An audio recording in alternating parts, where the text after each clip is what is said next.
आप सभी का स्वागत। मोहम्मद अमीन साहब, आप ही से शुरू कर रहा हूं। मोहम्मद अमीन साहब, क्या सरकार के लिए बहुत बड़ा झटका नहीं है ये? सुप्रीम कोर्ट ने यूनानिमस सर्वसम्मति का यह फैसला दिया है कि इलेक्टोरल बॉन्ड स्कीम गैर कानूनी, गैर संवैधानिक है। मोहम्मद अमीन। देखिए साहब, बहुत बहुत शुक्रिया आपने मुझे बुलाया इस बात के लिए। मैं एक बात ही कहना चाहूंगा कि हमारे पूर्व मुख्य चुनाव आयुक्त डॉक्टर एस वाई कुरैशी, उन्होंने 2013 में बहुत कुछ रिफॉर्म्स करने के लिए लॉ मिनिस्ट्री को लिखा था। उसमें आपने देखा, एक तो पहले वो आया था वोटर आईडी कार्ड का आधार कार्ड से जोड़ना।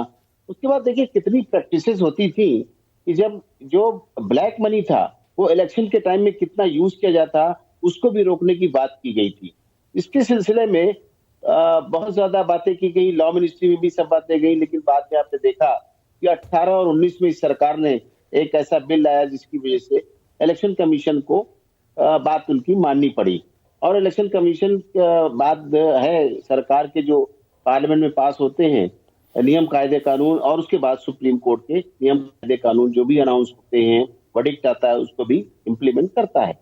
सवाल इस बात का है कि बात तो ठीक थी, लेकिन इसमें बस ही आपने जो बात कही कि जो इन्होंने 19(1) विद इन ब्रैकेट ए जो आरटीआई एक्ट है उसके तहत इंफॉर्मेशन छुपाई गई, ये मेन ऑब्जेक्शन था। लेकिन आपको मैं ये बता दूं इलेक्शन कमीशन की तरफ से कि इलेक्शन कमीशन ने हमेशा ट्रांसपेरेंसी बरती है।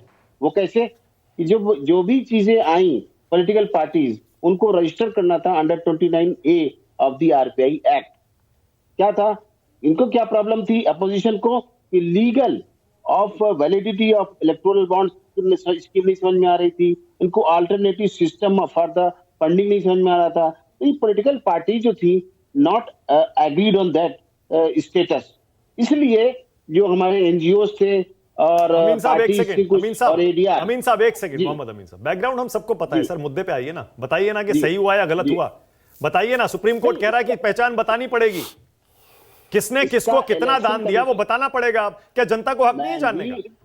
इसका इलेक्शन कमीशन स्वागत करता है और हर आदमी इसके बाद में जो समझदार है वो स्वागत करता है। इसमें किसको झटका लगा किसको नहीं लगा, इससे इलेक्शन कमीशन को पता नहीं है, ना होना चाहिए। अरे सर, आपको भी पता है सुप्रीम कोर्ट में कौन इसके खिलाफ था, कौन इसके पक्ष में था। कैसी बात कर रहे हैं मोहम्मद अमीन साहब, आपको सब पता है। जनता को जानना होगा। सीधा अधिकार इलेक्शन कमीशन के साथ जो है जनता का है, तो जनता अगर जानेगी तो इसमें इलेक्शन कमीशन कोई आपत्ति नहीं है और सारी पार्टियों को भी आपत्ति नहीं होना चाहिए। अरे सर एक सेकंड, अगर इलेक्शन कमीशन को आपत्ति नहीं थी, एक मिनट रुकिए ना अमीन साहब, अगर इलेक्शन कमीशन को आपत्ति नहीं थी, सुप्रीम कोर्ट की सुनवाई में इलेक्शन कमीशन ने क्यों नहीं कहा कि हाँ हम भी पक्ष में हैं? आप तो बचाव कर रहे थे इलेक्टोरल बॉन्ड्स का सुप्रीम कोर्ट में, इलेक्शन कमीशन नहीं, इसको तो आरबीआई ने भी मना किया था, आपको पता होगा। आरबीआई ने मना किया, इलेक्शन कमीशन ने भी कहा नहीं ऐसा नहीं होना चाहिए, लेकिन अब किया गया तो इम्प्लीमेंट होना था, सरकार की तरफ से था। अब सुप्रीम कोर्ट की रूलिंग आ गई है, इलेक्शन कमीशन उसको मानेगा, इसमें क्या दिक्कत है। लेकिन ये कभी किसी को शिकायत नहीं हो सकती कि इलेक्शन कमीशन किसी का पर्सनल। ओके, मैं सीधा पूछ रहा हूं आपसे, क्या देश की जनता को यह जानने का अधिकार है किसने कौन से पार्टी को कितना पैसा दिया दान में, है या नहीं?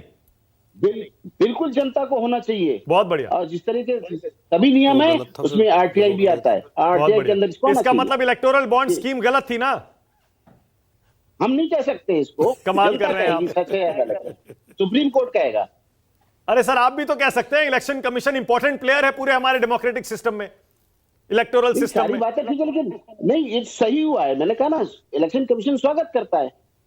अरे स्वागत कर रहे हैं तो कह दीजिए इलेक्टोरल बॉन्ड स्कीम गलत थी सर, क्या हो गया? नहीं, ये तो न्यायालय तय कर रहा है ना कि गलत है। अच्छा ठीक है, मैं न्यायाधिकारी नहीं हूं। अच्छा ठीक है, ओके।